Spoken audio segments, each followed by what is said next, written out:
Assalamualaikum warahmatullahi wabarakatuh. Perkenalkan, nama saya Deni Lestari dari SMPN 7 Bandung.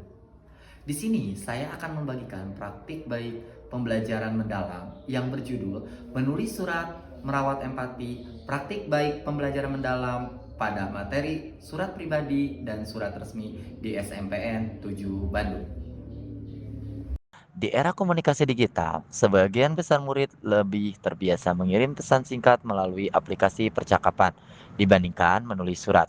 Akibatnya, mereka belum memahami bahwa surat pribadi maupun surat resmi masih digunakan dalam berbagai situasi, seperti menyampaikan ucapan terima kasih, permohonan izin, undangan kegiatan, ataupun penyampaian informasi kepada suatu instansi. Ketika diminta membuat surat, banyak murid mengalami kesulitan dalam menyusun struktur, menggunakan bahasa yang santun, serta menyesuaikan isi surat dengan tujuan penulisannya. Untuk menjawab permasalahan tersebut, guru menghadirkan pembelajaran yang berangkat dari kehidupan nyata. Murid diberi tantangan untuk menulis surat pribadi kepada orang yang berjasa dalam hidup mereka dan menyusun surat resmi kepada instansi atau pihak terkait mengenai kegiatan yang akan dilaksanakan di sekolah. Dengan demikian, mereka memahami bahwa menulis surat bukan sekedar memenuhi tugas pelajaran, melainkan keterampilan hidup yang memiliki manfaat. Dalam pembelajaran ini, murid menjadi subjek utama yang aktif, mencari informasi, berdiskusi, merancang, menulis, merevisi, dan mempresentasikan hasil proyeknya.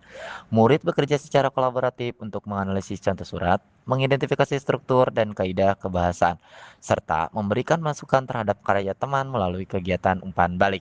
Setiap murid bertanggung jawab menghasilkan surat yang sesuai dengan tujuan komunikasi. Mereka juga melakukan refleksi terhadap proses belajar yang telah dilalui sehingga mampu mengenali kelebihan dan bagian yang perlu diperbaiki pada hasil tulisannya. Pembelajaran diawali dengan pertanyaan pemantik mengenai pentingnya surat dalam kehidupan sehari-hari. Guru kemudian menyajikan contoh permasalahan nyata yang membutuhkan surat pribadi maupun surat resmi sebagai solusi komunikasi. Selanjutnya, murid merencanakan proyek dengan menentukan tujuan penulisan, sasaran penerima surat, serta informasi yang akan disampaikan. Murid mencari referensi, menganalisis struktur dan kaidah kebahasaan. Kemudian, menyusun draft surat. Selain itu, mereka melakukan kegiatan saling menelaah, memperbaiki isi dan bahasa berdasarkan masukan yang diperoleh, hingga menghasilkan produk akhir yang layak digunakan. Pada tahap akhir, setiap kelompok merepresentasikan hasil proyek, menjelaskan alasan penggunaan bahasa, struktur, dan isi surat yang telah dibuat. Guru memberikan penguatan serta melakukan penilaian terhadap proses maupun produk. Melalui proyek ini, murid tidak hanya memahami teori tentang surat pribadi dan surat resmi, tetapi juga mampu menerapkannya dalam konteks kehidupan nyata. Mereka menjadi lebih terampil menyampaikan gagasan secara tertulis dengan bahasa yang santun, efektif, dan sesuai kaidah. Selain meningkatkan keterampilan menulis, pembelajaran ini juga mengembangkan kemampuan berpikir kritis, kreativitas, komunikasi, kolaborasi, dan tanggung jawab.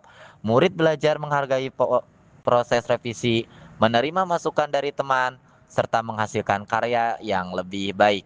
Mereka juga menyadari bahwa kemampuan menulis surat merupakan bekal penting dalam kehidupan akademik, sosial, maupun dunia kerja. Pembelajaran berbasis proyek memberikan pengalaman belajar yang lebih bermakna karena murid terlibat secara aktif sejak tahap perencanaan hingga penyelesaian proyek. Guru tidak lagi menjadi sumber informasi utama, melainkan berperan sebagai fasilitator yang membimbing murid menemukan pengetahuan melalui pengalaman belajar yang autentik. Hasil refleksi menunjukkan bahwa penggunaan masalah kontekstual mampu meningkatkan motivasi belajar murid. Produk surat yang dihasilkan menjadi lebih berkualitas karena melalui proses diskusi, revisi, dan umpan balik. Kedepan, guru akan memperkaya proyek dengan mengintegrasikan teknologi digital, misalnya mengirim surat resmi melalui surat elektronik atau email, atau bekerja sama dengan kantor pos agar murid dapat merasakan pengalaman mengirim surat secara langsung. Dengan demikian, pembelajaran menjadi lebih mendalam, relevan, dan mampu membekali murid dengan keterampilan komunikasi yang dibutuhkan dalam kehidupan nyata. Pembelajaran menulis surat bukan sekedar pembelajaran di dalam kelas, tetapi pembelajaran ini merupakan keterampilan yang dapat digunakan dalam kehidupan sehari-hari dan juga bisa digunakan dalam berbahasa secara santun dan tanggung jawab.